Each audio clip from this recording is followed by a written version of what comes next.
3-day eventing. Great. Okay. Well, we're going to pass. If you could pass the microphone all the way down to, we have very lucky to have Richard Jeffries, who's just want to go to him next because the question was asked about the cross-country course. Richard. Sorry. The show jumping. Sorry, miles away. It's been a long 5 days. But can you tell me what do you think? Did you make it more complex than normal, or? I wouldn't say more complex. I think it's interesting that, I've been doing this for a number of years. The cross-country courses are getting more and more technical, and I think dressage is getting lower and lower scores. So I think show jumping has to stay with it.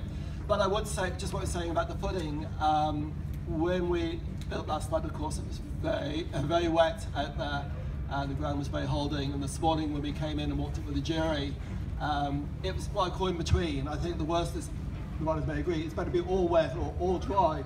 You get that sort of in the middle bit that's sticky and holding.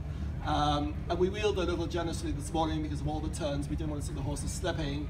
By the time the first three went, we felt that we could tighten up the time a little bit because we had that option there, rather than making it too tight to begin with and people racing and slipping.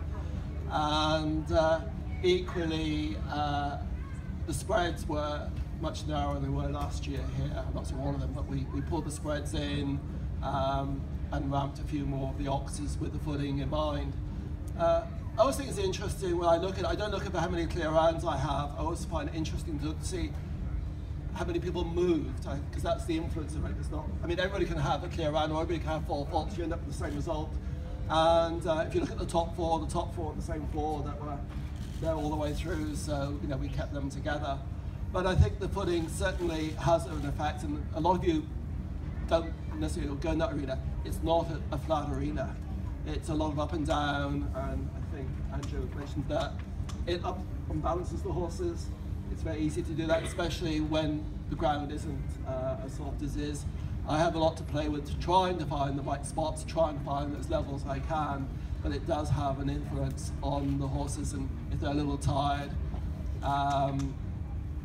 And you have the options. I think I did see somebody had a couple of strides extra and got a couple of time faults for doing that, but that's all part of the course.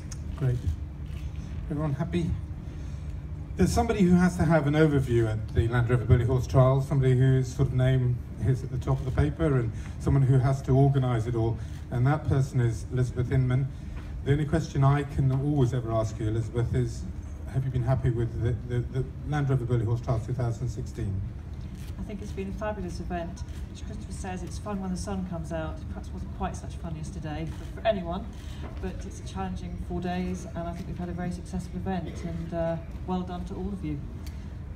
Well, no, thank you to you and your team, Elizabeth. Any questions for Elizabeth? No. All